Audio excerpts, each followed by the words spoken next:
Dieu peut entreprendre quelque chose dans notre vie. S'il trouve la voie libre, si nous ne nous mettons pas en travers de son chemin, si nous veillons à ce que nos pensées personnelles, notre volonté personnelle, nos désirs personnels ne soient pas pour lui un obstacle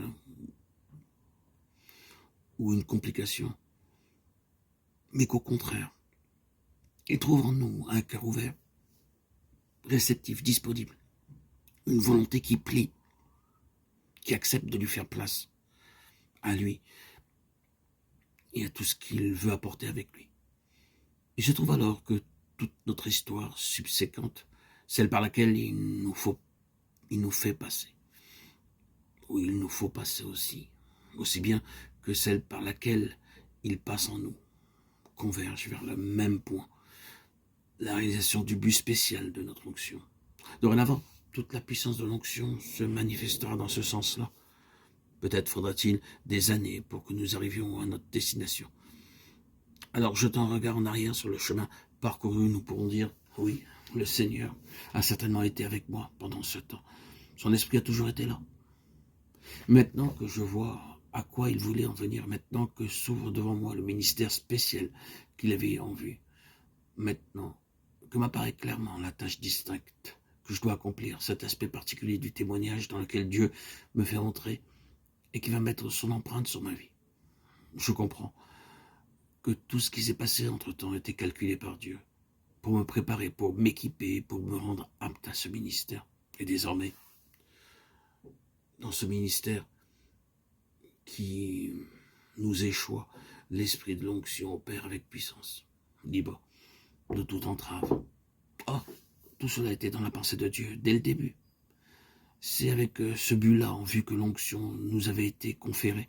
Seulement l'onction exigeait une période de préparation et d'instruction. Si Dieu nous faisait passer par cette école sans que l'onction fût sur nous, bien-aimés, nous ne pourrions pas y tenir. S'il nous obligeait à vivre cette histoire-là sans que nous eussions le Saint-Esprit, cet esprit de l'onction, nous abandonnerions la partie. En outre, il nous manquerait cette intelligence essentielle qui fait partie de l'onction. Je tiens à bien vous faire remarquer ici que l'intelligence spirituelle est un des privilèges inhérents à l'onction. Pour vous, vous avez reçu l'onction de la part de celui qui est saint. Et vous avez tous de la connaissance, où vous connaissez toutes choses. Pour vous, l'onction que vous avez reçue de lui demeure en vous, et vous n'avez pas besoin qu'on vous enseigne. Mais comme son onction vous enseigne toutes choses, et qu'elle est véritable et qu'elle n'est point un mensonge, demeurez en lui selon les enseignements qu'elle vous a donnés. 1 Jean 2, 20, 27. À 3 reprises, dans ce passage, nous sommes rendus attentifs au fait que l'intelligence est un élément de l'onction. Vous savez ou vous connaissez. Qu'est-ce donc que nous savons? C'est peut-être quelque chose de très rudimentaire qui peut se ramener, disons, à ceci. Cette école par laquelle Dieu me fait passer se rapporte, je le sais, j'en suis sûr, à quelque chose de spécial. Quoi? Je n'en sais rien. Pourquoi je dois passer justement par là? Je ne le sais pas davantage. Tout ce que je sais, c'est que dans cette affaire, je suis entre les mains de Dieu.